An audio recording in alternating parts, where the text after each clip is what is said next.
So what we have done in Oasis County, you have the shape files, you have the hazard maps, and all what we need to do from the shape files is to get the building archetypes. And I give you a mapping algorithm that you take the raw shape file and use some information from the shape file, like the number of stories, the building occupancy, and all this information to assign archetype 1, 2, up to 15, right? Then from the hazard maps, we subtract some flood elevations, like what is the flood depths, what is the water surface elevation, what is the ground elevation, and how we can get the flood depths measured from the ground, the flood depths measured from the first floor elevation. So that's all the stuff that we have done in ArcGIS to get some depth or some flood depth. Then we take all this information to MATLAB, we read the fragility functions, read the flood depths, read the building archetype, and we run some algorithms that do interpolation and fragility functions to get the exceedance probabilities of damage, state 1, 2, 3, 5, and the probability of being in a damage state, and what is the total damage state of the building and the losses and all these information. So that's what we have done so far. So for the project, we are gonna do the same thing, but for another city. I'm gonna give you the shape file. Maybe I'll not give you the hazard maps and everything, and I give you the shape file really, the one that you run for the analysis. But the stuff that we are gonna need for this, let me record this class, Zoom.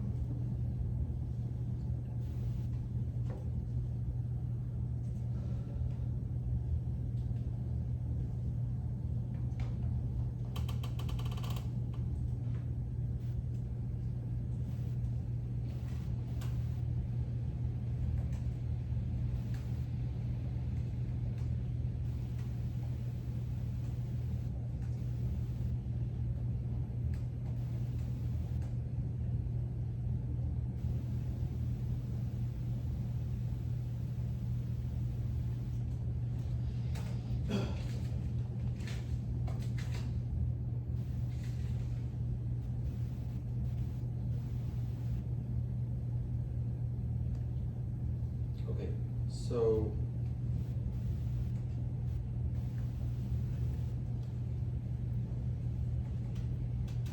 so I'm gonna give you the shape file of the new city that we are gonna work in. It's called Lumberton. It's like a small city in Robeson County, North Carolina. This is the shape file from the National Structure Inventory. So you're gonna have a National Structure Inventory shape file, like Oasis counties and all the projects that we worked on. And I'm gonna give you the hazard map, same way. I'm gonna give you flood depths and water surface elevation. And you all know how we can use these hazard maps to get the flood depths above the ground and flood depths above the first floor elevation. That's what we need, okay? So I'm gonna give you all these information so you can subtract the flood depth, and from the flood depths you can get the other information. So if you guys remember the mapping algorithm, do you remember when I gave you a MATLAB code, it's called mapping? So the mapping, you are gonna just replace the file that you have for Oasis County and put the new shape file, run the MATLAB code, it's gonna give you a mapped shape file for these buildings. Like, do you remember we had an algorithm that can add a field, it's called building archetype, and in this field you put archetype 1, 2, 3, up to 50, all right? So once you are done with this step, you are gonna use a MATLAB code. Professor, about the mapping MATLAB code, are you going to share it with us? Because It's already shared, you should have used it before, right? I downloaded, but I downloaded something called map. Is it the same command? Yeah, it's the same mapping algorithm that we used for the other project. Okay, so it's same It's thing. called building mapping. Okay. So from the city, in Oasis County that we worked on, I gave you a shape file, and you suppose that you have used this, you read the shape file, and I gave you that code. It reads the information inside the shape file, and based on this information, it assigns a field that's called building archetype. I see. So if you remember, it has some if statements. It says like if the building is residential, it maps the archetype from HAZIS commercial 7 and add our archetype, which is number 12. okay? Yeah. So that's the same one. So you're not gonna do anything except changing the name of the shapefile. By the way, this mapping code, I use it for any city, like I have some projects for other cities. I get this code, change the shapefile, I run the code, I get the mapped buildings. So It for- only worked for National Structure Inventory, Okay, I see. okay? But if I have other shapefiles from different sources, I play with the code a little bit. I have to develop new one because I'm reading the fields in the shapefile with the field's name in the shapefile from National Structure Inventory. If I having this shapefile coming from different source, I have to change the names. Okay? All right, so that's basically what I would do. I would just like change the shapefile and rerun the same code, and at the end, I'm gonna have an archetype assigned, one for wind, one for flood. What we use right now is for flood. Maybe later we're gonna use the wind archetype. Okay? All right, so that's step number one. Step number two, once the archetypes are mapped, we need to do vulnerability analysis. But to do vulnerability analysis, I need to know, after the mapping, I need to know the flood depths, because without the depths, you are not having something to start with. Okay? So the mapping only tells you what archetype is each building, but doesn't tell you what is the flood depths at each building. So you take this shapefile, the point shapefile, with the hazard map, overlay them together, extract the flood depths at each building. Okay? So once you get this done, you are gonna take it to the next level.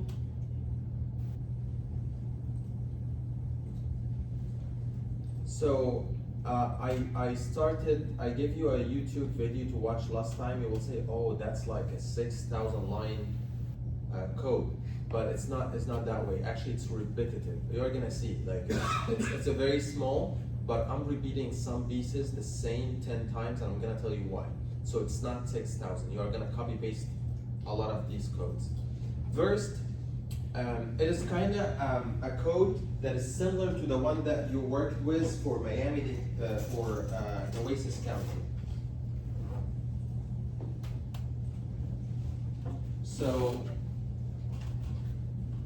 you are gonna read the same shape files that we read from before, okay? So you are gonna read the same Excel files. Do you remember when we started coding last time? When we're doing, like you were reading some Excel files for the losses, for the fragility parameters, for the replacement cost. This is the first shape file that we start reading. Except I added another Excel file to read. This one, it's called loss. There's loss, M2, 2D. That's Excel file that we read from before. The second one, it's loss, and I have EC. EC is like an abbreviation for elevated components. So right now, we are gonna do today mitigation analysis.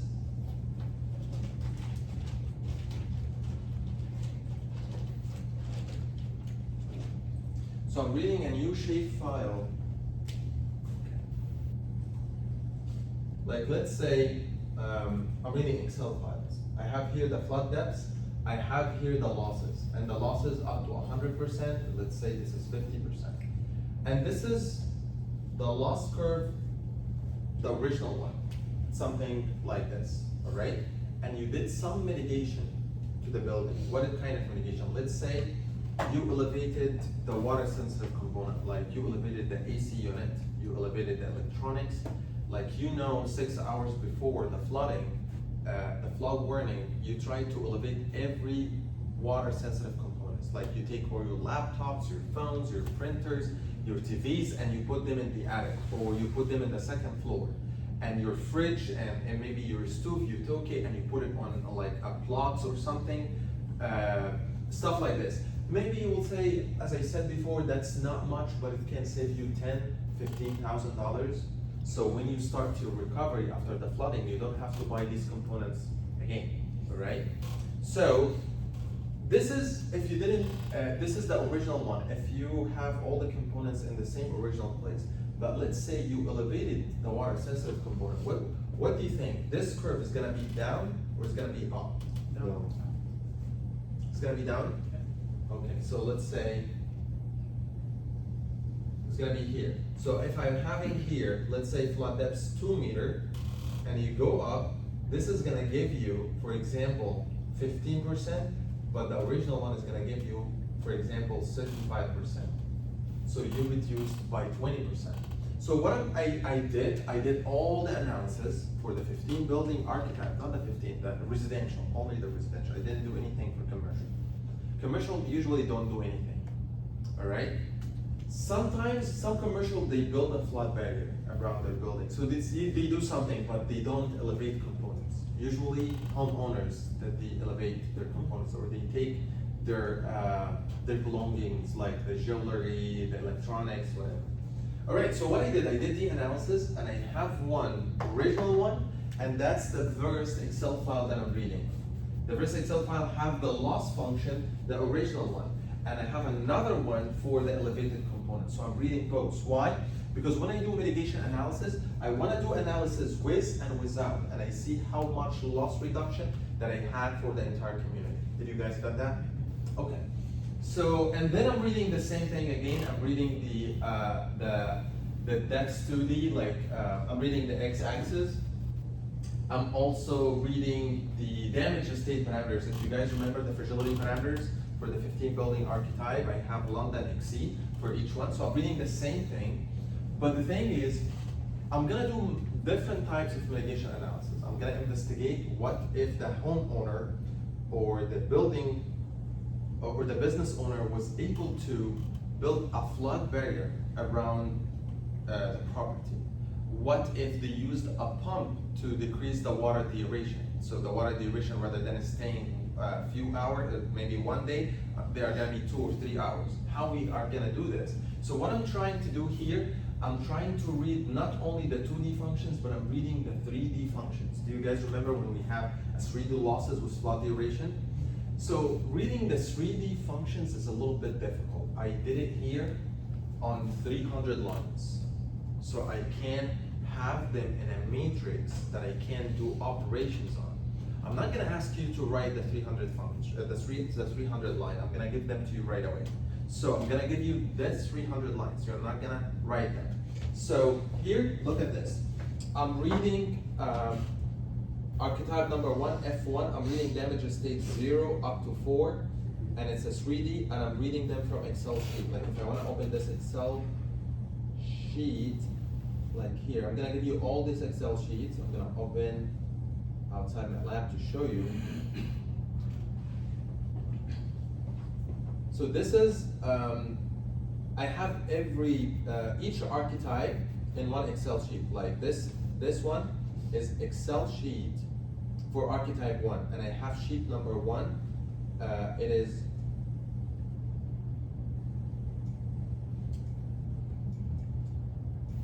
sheet number 1, it's for damage state 0. Sheet number 2, damage state 1, 2, 3, up to 4, and I have a loss function. Damage states is 5 curves, right? Because damage state 1, 3, but the loss function is just one surface.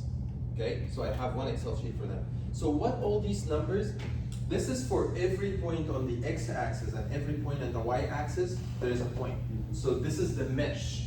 And if you look, the more that I go this way, the more the losses are increasing. So look at this. Here I have it to start from 0. The more that I go this way, the number are getting increasing until you get to the last one. It's going to be almost 100%. So this is how loss surfaces start from 0 and go all the way up until it becomes 1. So this is for damage state 0, but if you go to F1 loss, look at these numbers. By the way, this is exceedance probabilities, so the maximum number is 1. The losses, it start from 0, and then you have 19%, 27, and if you go all the way down and all the way here, you'll have almost 100%. This fraction that you have, you would say, oh, but this is not 100%, it's a little bit over. The way that I did it here, I divided the losses over the building replacement cost. So there's a little bit of fraction because maybe the number here is not because of the rounding. okay? But the maximum number is 100%. If you guys remember, the losses, there was like a lot of points here, like this, and I took the mean. So, and then I used this to get value. But anyway, make sure, because let's say, at the end we are calculating losses, right?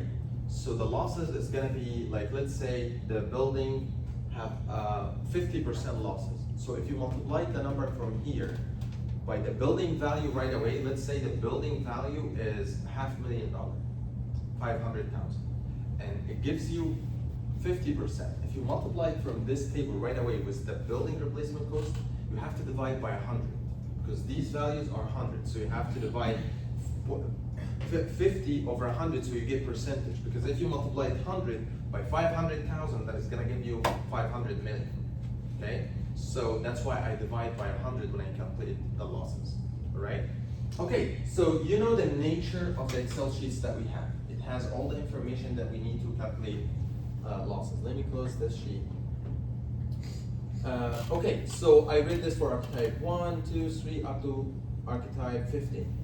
And then I try to arrange them in one matrix, and this matrix is 4D.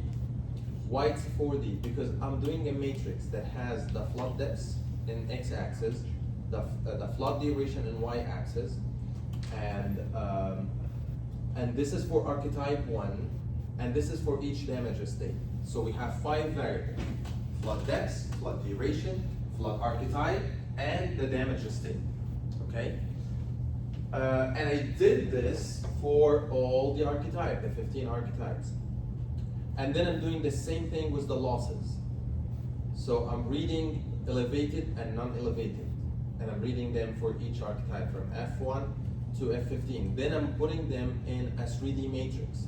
And the 3D matrix right now, it's a 3D. Why? Because it has the flood depths, flood duration, and the building archetype. We don't have damage state. Okay. All right, and I was arranging also the flood losses, the 3D surface with elevated components. So the first one, not elevated. The second one, I have AC, that means elevated components. And if you can see here, I only have 4 buildings that has elevated components, which are the residential buildings. The residential archetype is from 1 to 4. Okay, so can you see around 233 lines? Just to organize the data in matrices so I can run my damage analysis. I'm gonna give you this code. I believe I already uploaded this code to a drive, and it's the courses drive, CGN. So if there's a folder, I believe I shared it with you, but I'm gonna share it in this folder, and I put the project documents.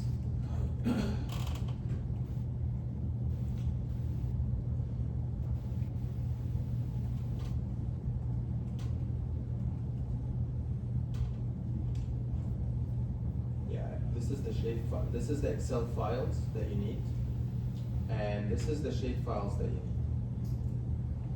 need. I'm gonna give you this shape file. We're gonna talk about them in a little bit. But for now, this is the Excel files that you need to read, and then I also attach it here in a Word file, the 3D fragilities and loss function MATLAB code. This code. You're gonna copy paste. I don't want you to write all this reading stuff.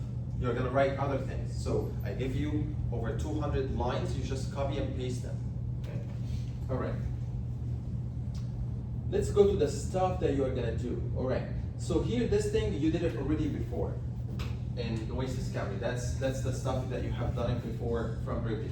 You read the fragility parameters, and you make a for loop to calculate the probability of exceedance each damage state with the log CDF. That's what we have done before from last time. And then if you want to draw the fragility, you can draw them with this code. That's already, we have done it. Like you are gonna copy paste it from the one that you have done it for Oasis County. It's the same code, because we are gonna do basic base damage analysis. Like if you remember for Oasis County, we read the building fragilities, and then we draw them, and then we calculated the exceedance probability for each damage state. We're gonna do the same thing for Lumberton. But what I'm gonna do with Kestra is we're gonna do some mitigation analysis.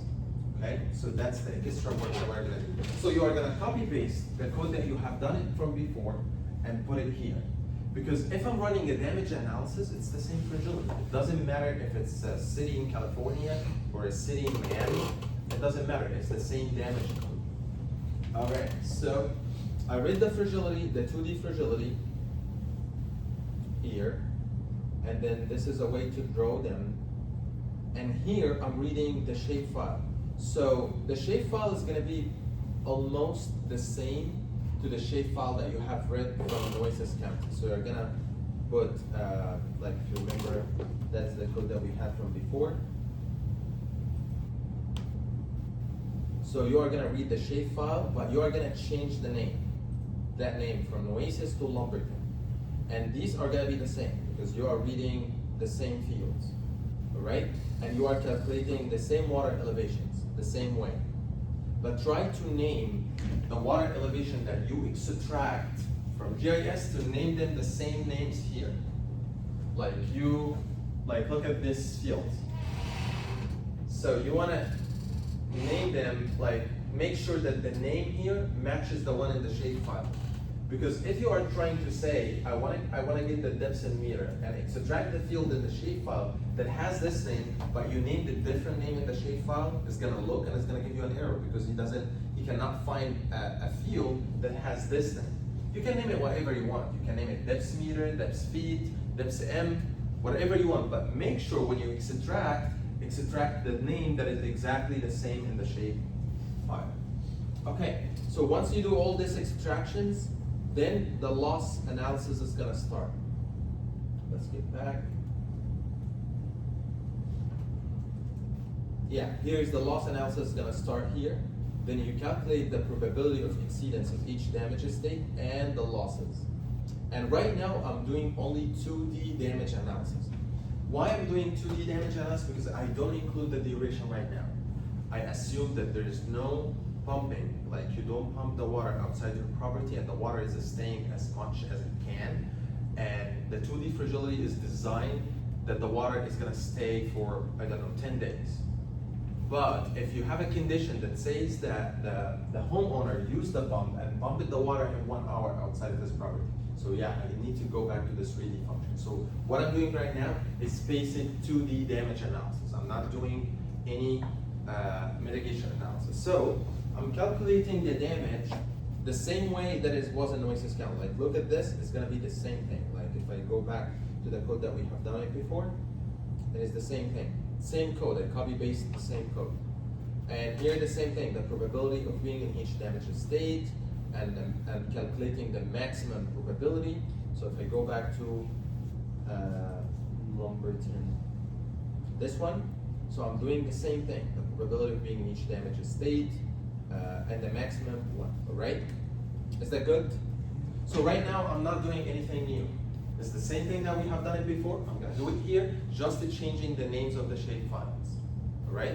Except that I'm reading 3D, the fragility surface that I gave to you. So you're gonna take the Word file, take the code copy, and put it here. I'm gonna give you the Excel files. So you are gonna read the 3D function to do the mitigation, all right? Okay, so right now I have done similar stuff to Nueces County. What is new? What is new is, in Lumberton, we are going to investigate some mitigation measures. What if the homeowner was able to build a flood barrier around the property? How this is reducing the flood losses? What if was able to use ponds? What if was able to elevate the water sensitive components? How we can model this? But the question that you need to ask yourself first is, all the exposed buildings are gonna be able to do all these mitigation measures? Like if I assume that everyone in the city that is gonna get flooded, they are gonna do these mitigation measures. They are gonna build a flood barrier, they are gonna build a pump, they are gonna elevate the water sensitive component. Is that possible? No, right? There's maybe people that are very, some people they would run. First, it depends on the race and it depends on your income. So if you're a low income, you would definitely want to be able to save as much as you can. But if you are rich, you don't care. You have good insurance, you have a lot of stuff, so you just run for your life and just leave everything behind. So not everyone can apply these mitigation measures, but how we can do this? How we can model the people that they are gonna stay and mitigate and the people that they are gonna leave everything behind and just they're not gonna do any mitigation measures. Well, if we wanna model this exactly like by the book, we need to do lots of social science analysis. You need to know what is the race of the people, what is their income, what is their age, because if you are older age, definitely you're not gonna do anything, all right? So if somebody can help you or not, if you have family around you or not. So you have to have all this information so that you can say, this family is highly probable to do mitigation, but this family can't. And we cannot do this, we are engineers, right? So we need people to collaborate with us. So what we can do for now, so we can solve this dilemma. So to do this, what I'm gonna do, or what we are gonna do in this class, first,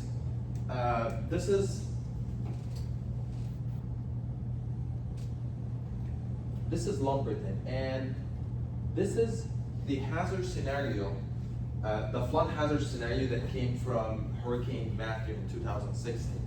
All right, the city is around 20,000 buildings. Do you think all the city got flooded? No. No, right? There's lots of buildings. Can you tell me, can you guess a number from out of this 20,000, how many buildings that are in the flood zone?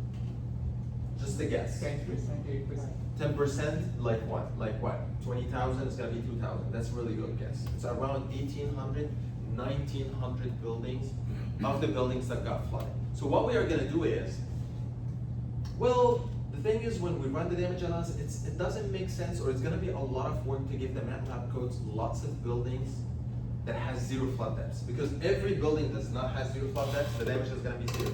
So what I would do exactly, I would extract the building that only got flooded.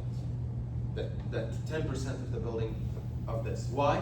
Because I wanna save time, especially if I have 500,000 building, that's gonna save a lot of time.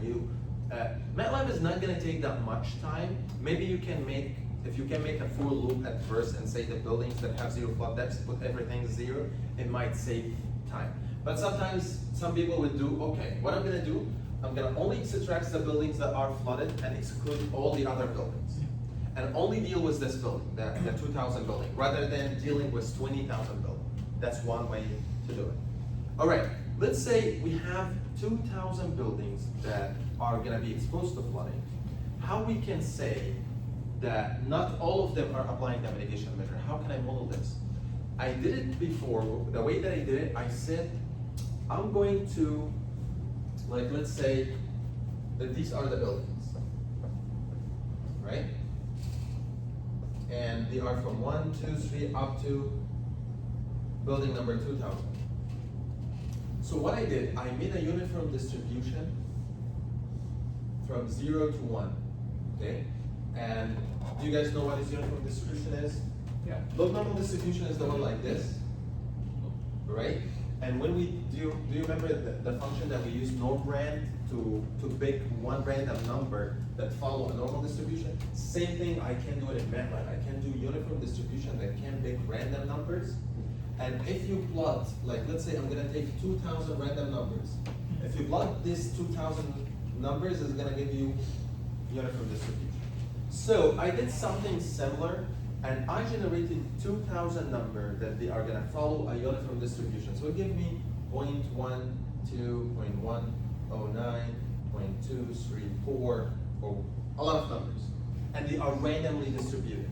So what I did, I wanna make everything randomly. Like I don't wanna select building that I know. I wanna say, I'm gonna select random 10% of the building, and I'm gonna say this random buildings apply the mitigation measures. So you don't select like a bunch of blocks here. So I'm gonna do them randomly. So it's gonna select some here, some here, some there. So I can model the random behavior of the people. All right, so what I did, I generated a uniformly distributed 2,000 number, and I said, ArcGIS, please select the buildings that has number in this field less than 0.1. And look what happened. It selected 10% of the building, and they are randomly selected. So that's what I did here. I came in MATLAB, and I asked MATLAB to generate, it was around 2,800 buildings. U is the uniform, rand is the function that generate uniform random numbers and generate 2,857 random building. if I run this, let me run this alone so that you can see what this function can do. Professor, actually, I had a question about this point when I watched it on YouTube. So, like you said, you extract the 10% that has flood depth in it, right? Yeah, extract the buildings that only got flooded. Yeah, so why do we select them randomly? I don't understand that. You are gonna find out later.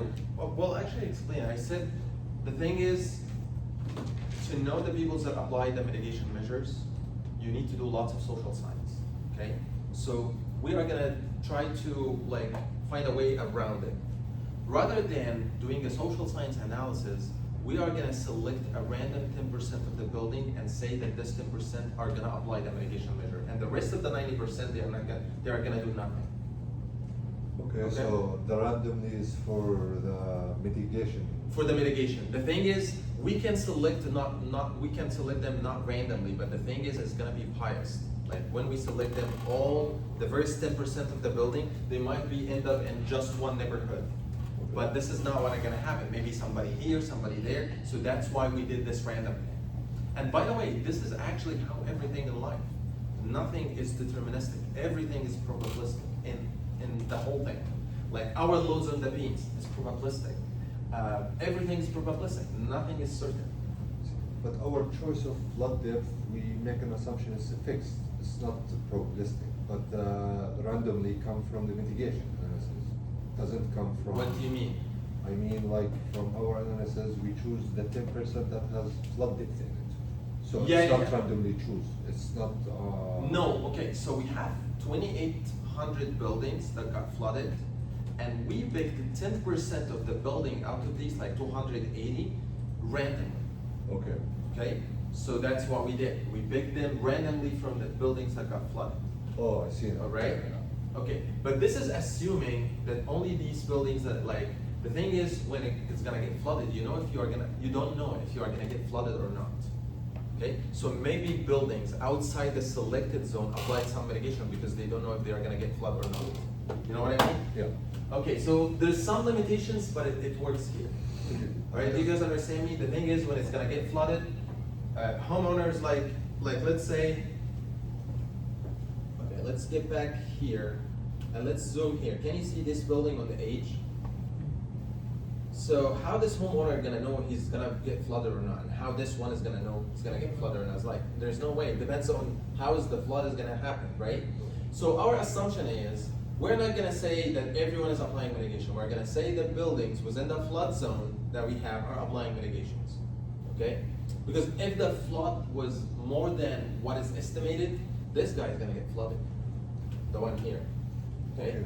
And if it's less than, this guy is not gonna get flooded. So we are assuming that this 28,000 buildings know that they are in the flood zone, through, I don't know, warnings or whatever, and out of them, 10% is gonna be selected randomly and they are gonna apply the mitigation measure. I'm just trying to be more realistic when it comes to mitigation. About also the uniformly distributed in there. Mhm. What's the x-axis? Is it the buildings or like? No, x-axis is the number. Like we are gonna have numbers from 0 to 1, and they are uniformly distributed. Actually, you can make them from 0 to 10 or 0 to 100. Okay. But at the end, if you make them 100, you want to select the building that are less than 10. Okay? Because here, like let's say that you have 2,800 buildings. There will be here 280 buildings. 10% from 0 to 1 of the buildings. That's the magic of the uniform distribution, because it's uniform. If you come at 1, you will find 20. Let's say 1,000 buildings. So you will find here 100 buildings. If you take at 2, you will find 200 buildings. But if I made it uniform, it's not going to be the same thing. If you take at 1, it's going to be, this is going to be more, this is going to be more. So that's why I did uniform. I see. Okay. All right. So that's why I did this uniform distribution. And by the way, here's how it looks like from 0 to 1. All right. So come back here. And then at the end, right now I didn't do any mitigation. I'm just preparing the shapefile for the mitigation. I did the uniform distribution, and at the end I wrote the damage state, the probability between each damage state, the losses, and I also extracted the uniform distribution here, this one. And I put them in a new shapefile. It's called the flooded buildings baseline damage. So this shapefile. Let's actually put this shapefile here and see how it looks like.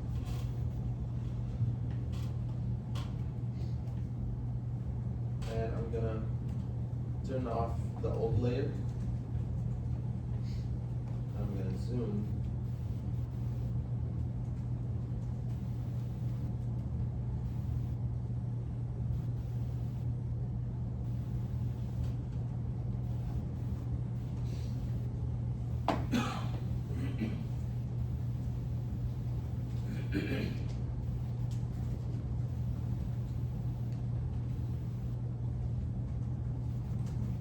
Until it loads, let me continue on the MATLAB code. So right now, I did baseline flood damage analysis, like without any mitigation, what is the damage and what is the losses it's gonna be. What I'm gonna do right now, I'm gonna apply some mitigations, okay? And I wanna measure with mitigation how much is the flood loss reduction for each building and for the entire community. So first, I have the baseline is here. When I do mitigation, I'm gonna be here, I wanna know what is this difference is at the building level and at the community level. How much millions I save, all right? Okay, let's see that. All right, so look what I defined here. I told you about that, I'm gonna say that not all the people apply the medications, right? So that's why we made the uniform distribution. So how I did it, I said 10% applying mitigation, what is gonna happen? 20% applying mitigation, what is gonna happen? 30, 40, 50, until 100%, okay? That's for applying mitigation. And then I investigated about what if this 10% apply flood barriers. But the thing is, everyone can put a different barrier height. Like let's say they are gonna fill some sandbags. Some people are gonna put until 20 centimeter, 40 centimeter, 60, maybe 1 meter. So I did multiple scenarios for the barrier height, 0.2, 0.4, up to 1 meter. Flood duration, I put multiple scenarios. If the flood duration is 1 day, 2 days, 6 days, up to 10 days. You will tell me why you have 9 here, 17, 49. If you guys remember the way that we developed the 3D surface, I'm not sure if you remember or not, it was something like this. And I told you we are gonna make them up to 100 here and 100 here. So I said from flood duration from 0 to 10 days, which is 240 hours, I'm gonna divide them to 100. So step number 9 was equivalent to 1 day. Step number 80 was equivalent to 10 days. So that's the steps, okay? So when D is equal to 80, like when this number is 80, that means it's 240 hours, which is the 10 days, right? Okay, so that's for the flood depths and that's for the flood barrier. I started defining the scenarios and I put the scenarios here. I'm gonna show the results so you know what exactly I'm doing. I'm gonna show you the final results before I continue. So let me go here to the paper that got published for this work. Disaster risk reduction.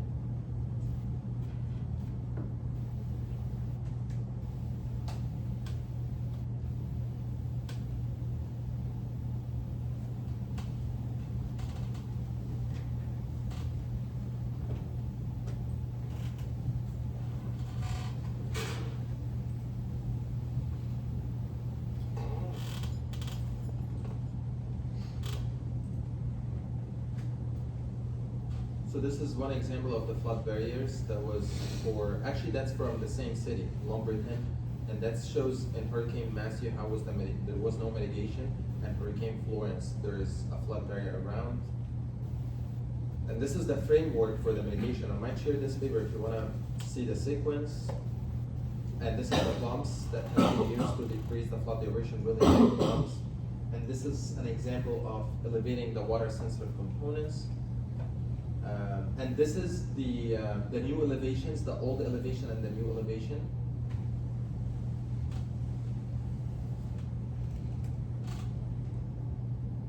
Okay, so this is shows you the impact of using a flood barrier. If you guys remember, this is without a barrier, but if you have a flood barrier of 1 meter and the building there's 1 meter around it, so the flood losses is 0 until the flood depth exceeds the barrier height, and then you will jump back to your original fragility or loss function.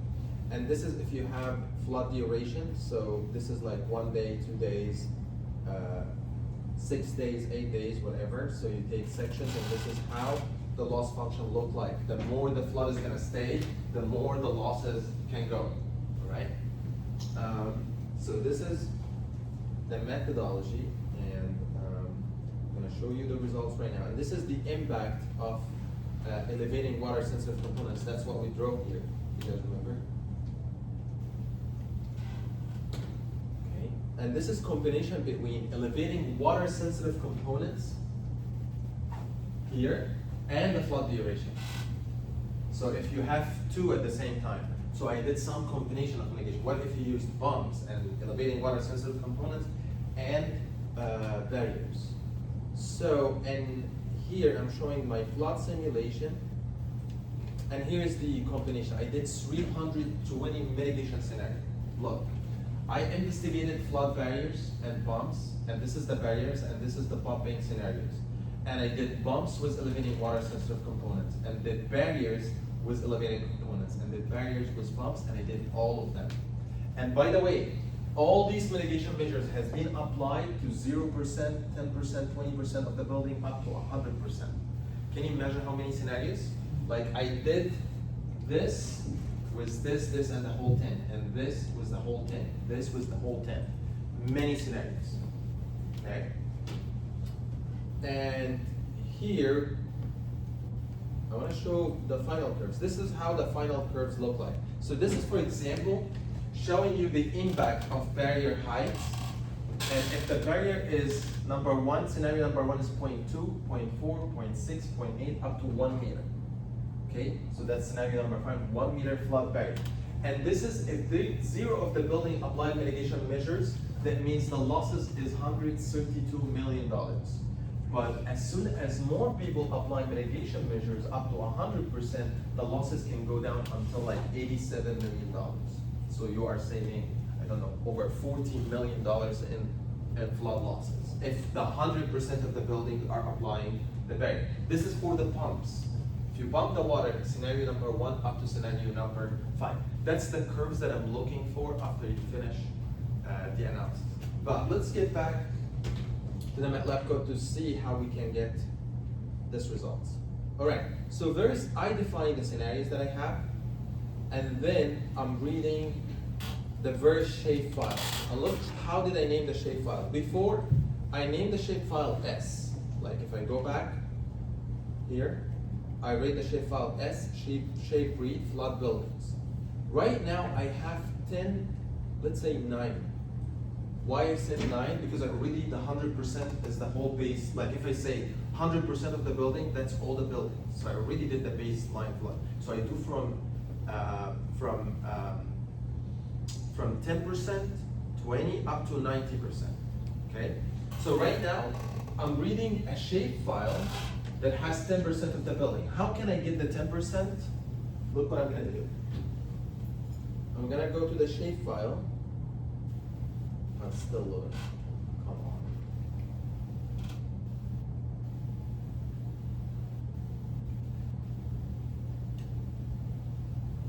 All right.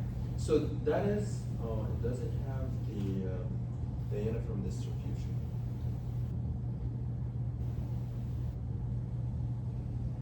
Should be here.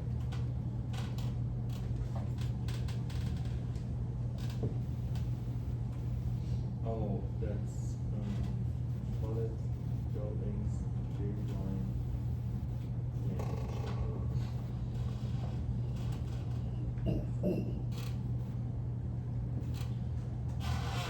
Anyway, maybe I would give you the shape files. I'm gonna give you the 10 shape files. These files that has, you will find some of them has 10, some of them has 20, some of them have 30. So you are gonna take these shape files right away. I'm gonna send them to you. You don't have to generate them. So each one is gonna have a number in front of it. and each number represent that is 30% of the buildings. And if you found 40, that means it's 40% of the building. So every shapefile is gonna have different number of buildings. Okay? So the big one, the 100% is like 2,800, but the 10% is gonna be 280 buildings. That's why I couldn't make a for loop that can go through the same process. Like you will tell me, why did you copy paste the same code 10 times? Because I was running the analysis for each scenario, 10%, 20%. So why you didn't make a for loop that can do the same thing 10 times? Because every loop has different numbers of buildings. Loop number 1 has 280. Loop number 2 has 2 multiplied by 280. Loop number 3 is something like this. So that's why when I came here, I did the analysis number 1 on archetype number 10. Okay? Sorry, on shapefile that has 10%. So I read this shapefile, I read the flood depths, I read everything here. And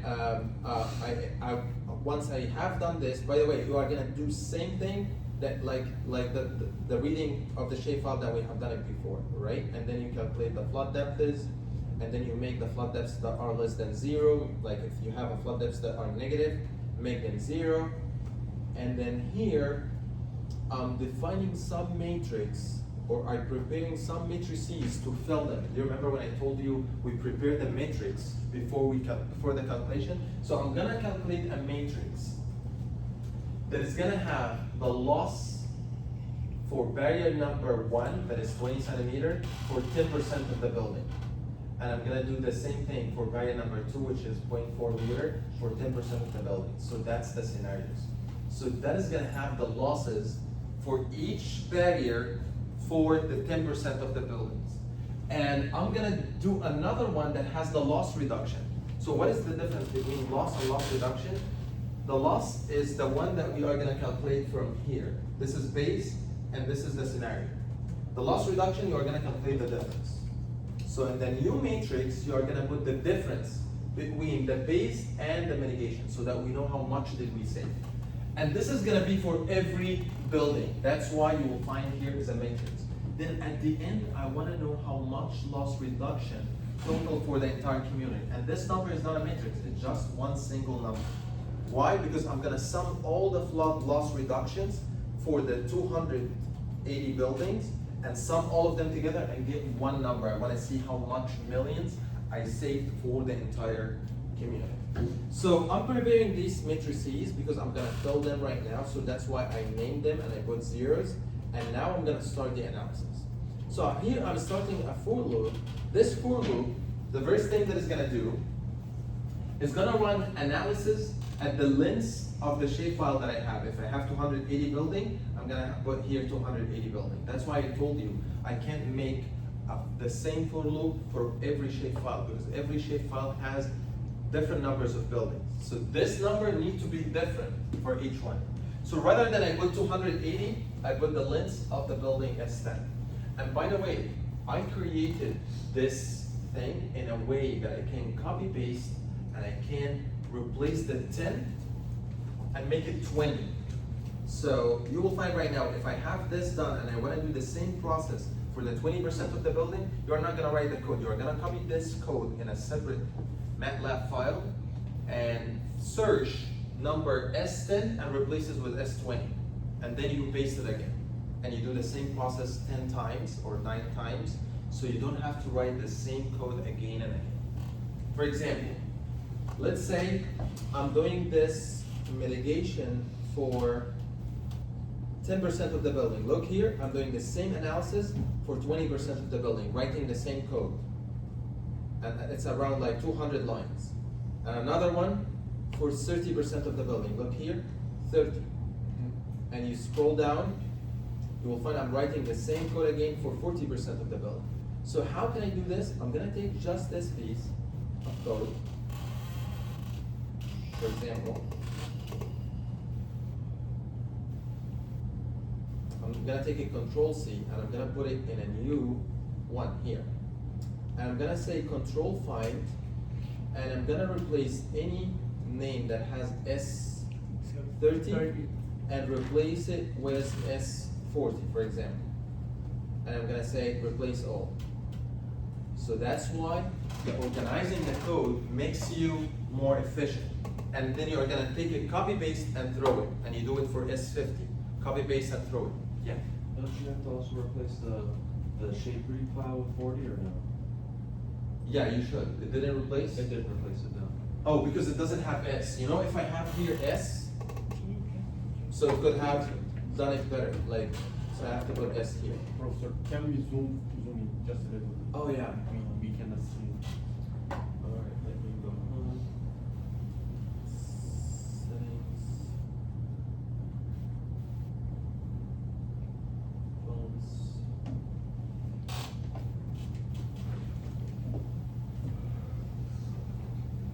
Oh, it's further.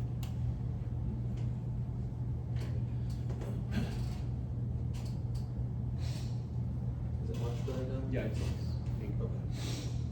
So yeah, I mean maybe yeah, that's why if you name it in a different name, it could have solved the problem. Okay, but I mean like I can't change it by myself. So yeah, so I have everything just a change, and I can do it again and again and again. So you only write it one time, and the other time for the other scenarios, I'm just gonna find replace. Okay, so let's get back here.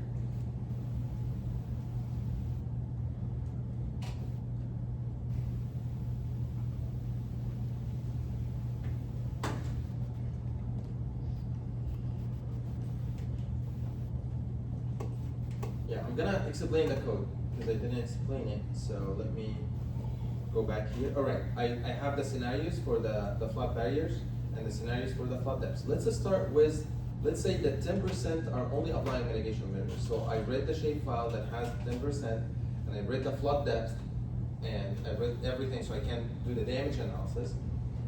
And the thing is, what I did here, I told you I made all these zeros. Here I'm starting the loop. And I'm saying, if you guys remember, we have two special archetypes, archetype 1 and archetype 3, right?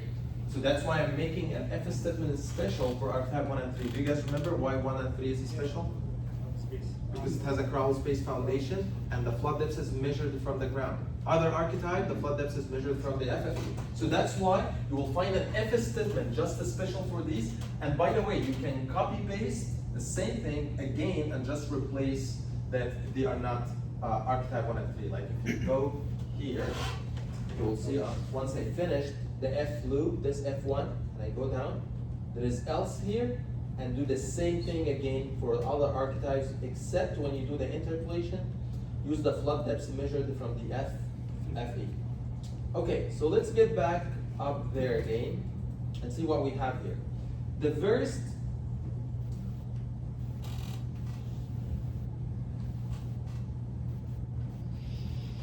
first line of code here, the first line, I'm calculating the base flood loss without any mitigation, okay? I'm saying it loss base, and I'm interpolating in the 3D function with, by the way, I'm doing here loss analysis, not fragility. So I'm not using the fragility. Why? Because I'm not interested in damage, I'm interested in value of losses, dollars. So I'm using here all loss functions, there's no fragility. So I'm interpolating in the 3D loss surface. So when you do interpolation, like let's say, let me get it. I should have it here on the surface.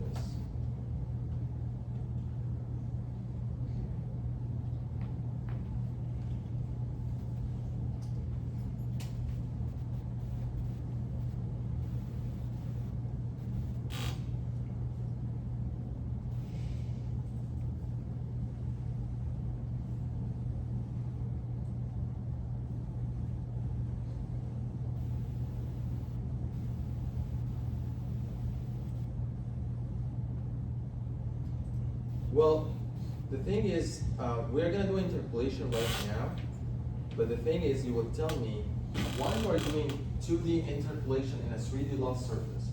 I somehow tweaked the interpolation to be 2D. So I could have like I would have done this. I could have told MATLAB, I want to do 2D interpolation at a flood depth 2 meter and a flood duration of 300 hours, okay? So it's basically, it's gonna come here, and here, and go here and get the point. That's the interpolation. But what I did is different. I said I'm gonna do 1D interpolation, but try to cut in this surface at a specific flood duration and go interpolate in the curve that you cut it. Okay? So I did 1D by cutting in this surface. So how did I do this? I came to MATLAB and I did here, look at this, interpolate one that's 2D, all right? It takes the flood depths and takes the 3D loss surface, and if look here, the flood loss surface, if you guys remember, it's a 3D matrix that has X and Y and the building archetype. Okay? That's how we built the it was like a 3D matrix. And I'm saying here, for each of flood depths, and here I converted the 3D surface to 2D surface. Why? Because I cut it in this surface at D equal 5. What is D equal 5? It is the flood duration at this line. So basically, I came here and I said, let's see, what is D equal 5 equal to? D equal 5, that means 80, 10 days. So but if I put 2 dots here, that's gonna be the whole surface, because you are seeing for all the points in the D direction. But since I put D5,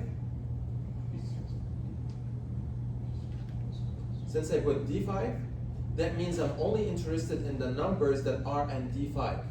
But if you put the 2 points, that means that you are interested in all the durations. Okay? So that's why I converted. You can do 2D as well. Like if you can do the same thing 2D, but I prefer to do the 1D interpolation.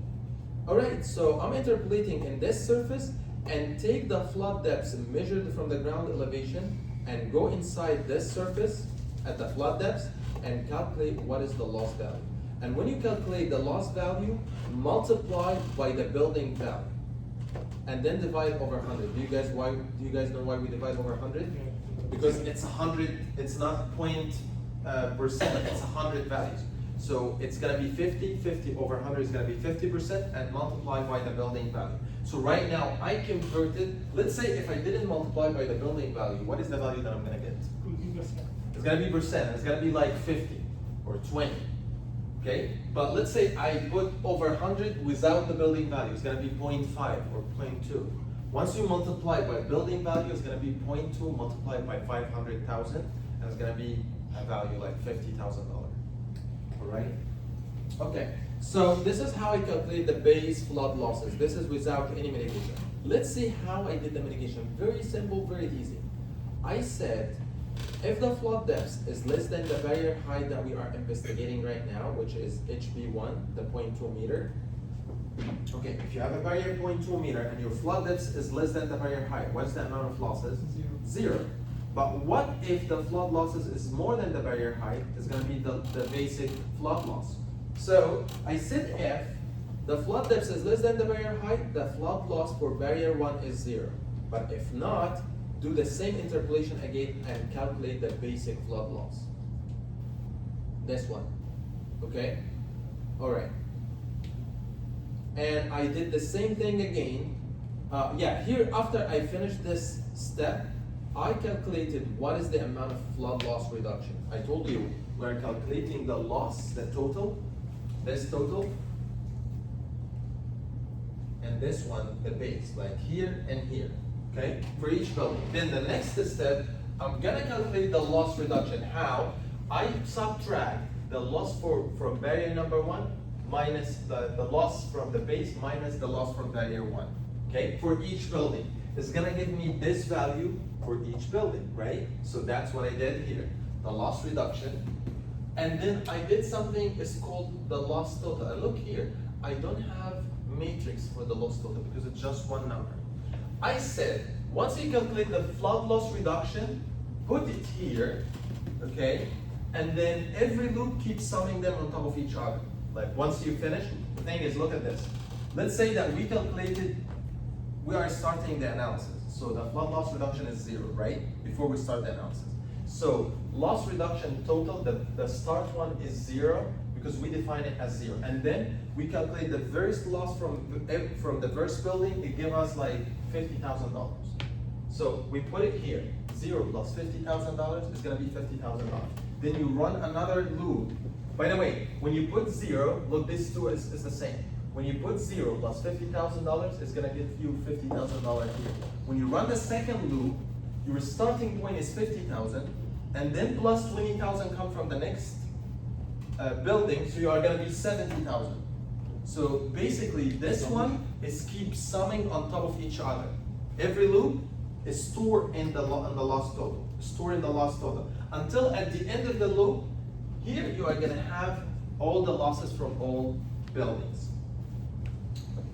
All right, so we have the loss total, and once I finish, HB1 is the barrier number 1, this one, which is 0.2 meter.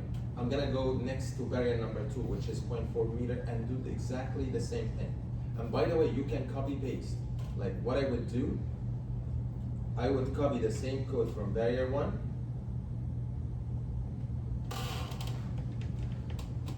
here, this one, until like this code, and do it the same thing again here.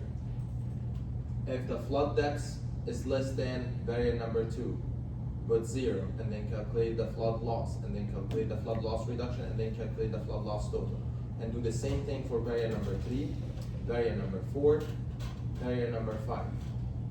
And once I finish the 5 barriers, I have to do the same loops again, because if you remember, this is only was for archetype 1 and 3.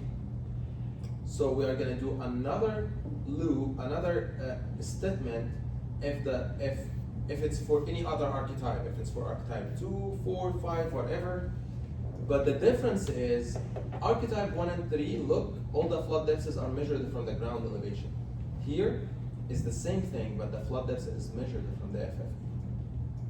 So when I did this code, I wrote this one, and after I finished, I take this code separately from this line, Control C, and I took it here, and I made Control Find, and I replaced the ground elevation with FFE. By the way, it takes me some time to rename this consistently so it doesn't catch with any other thing.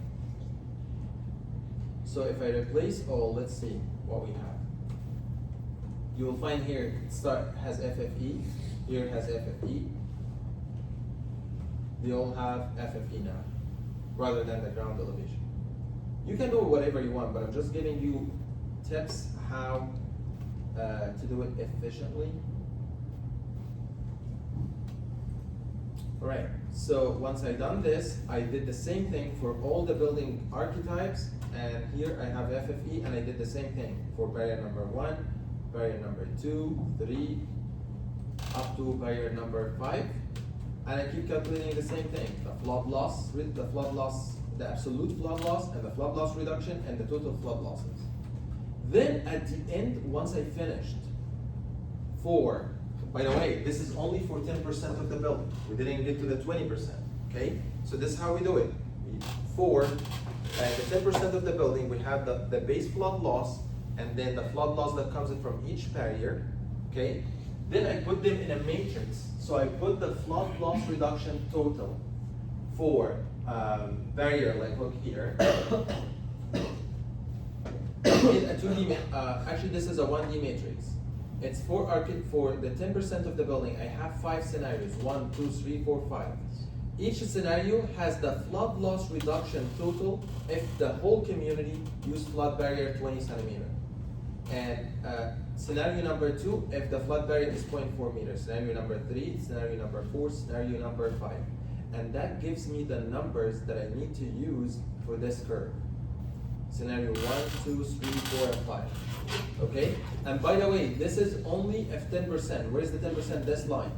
So the value from this for loop give me 5 points to draw this mitigation line. By the way, if I have 0 of the building applying mitigation, so it's gonna be the base flood loss. There is no loss reduction. It's gonna be this. But once 10% of the building it starts getting like this. That's for 20%. So I want to do the same thing for 20% of the building. I told you how to do it. Basically, 2 minutes ago, I told you to copy this code, and actually I have it here. This one. And you put, like, for example, S40, and you replace it and put it like S20. And I did replace all, so you're having S20s ready. And make sure that you have this S20, all right? And you run, and you copy this code, and you put it here for the 20%. What does the second code do? The second code is making the same thing like the code from before, but rather than having 10% of the building, you're having 20% of the building applying pest mitigation measures. Did you guys have that? Yeah. All right, so it's only one piece of the code, and by the way, there's lots of stuff that you can do copy-paste in the same piece. So once you finish this piece, you can copy and replace, copy, and then find and replace, and then copy and paste, and put it down here. So right now, we only finished if we are gonna apply flood mitigation using flood barriers. And look here how many lines when we get to the S100. S100, we are in the line 1682. And by the way, you will find, oh, that's like hundreds of lines of coding. It's not that way, okay? So we all know what is the secret, all right? And you all know right now why I didn't make a for loop for this repetitive process that we copy paste, because the length of the data is not the same. If the length of the data is the same, I could have done this, all right? And by the way, there's a way that you can get around it, but I didn't try it. Like, you can have the original shape file, and you can make fields, okay? And in this fields, you can make 0 and 1s. So if, like, you are gonna sing in the same big one that has the 100% of the building, I can make one field that it says S10, and one field say S20, S30, and the selected buildings are gonna be 1, and the unselected buildings are gonna be 0. And you are gonna make a for loop that can do the whole process in one for loop, and in the same for loop you say, if you saw 0, put everything as 0, or put everything as the base, all right? And then only do the analysis for the one that has 1. So that's one way to do it if you guys wanna try it. But at that time I found this approach is easier, okay? All right, so this is your first task towards your project. And by the way, look at it that way. There's not that much coding. You already wrote the damage analysis part from other code. You are gonna take it, copy, paste, and replace. I'm gonna give you all the reading codes to read the 3D. I'm gonna give you all the data. All what you have to write right now, I believe if you have done all the stuff that we have done before, is the flood barrier for the 10%. And everything is gonna be copy paste, all right? Okay, next time we are gonna do the mitigation analysis using water bombs to decrease the flood duration, all right? Does anybody have any questions so far? All right, okay, sounds good. See you guys next time. Oh, this code is almost 6,000 lines, but until No. we just completed until 16. 1600, that's for until the flood barriers. Okay. Starting from here, we're gonna investigate the durations. Okay. So this is Okay? next. Next lecture, yeah. All right? Okay. Okay, sounds good.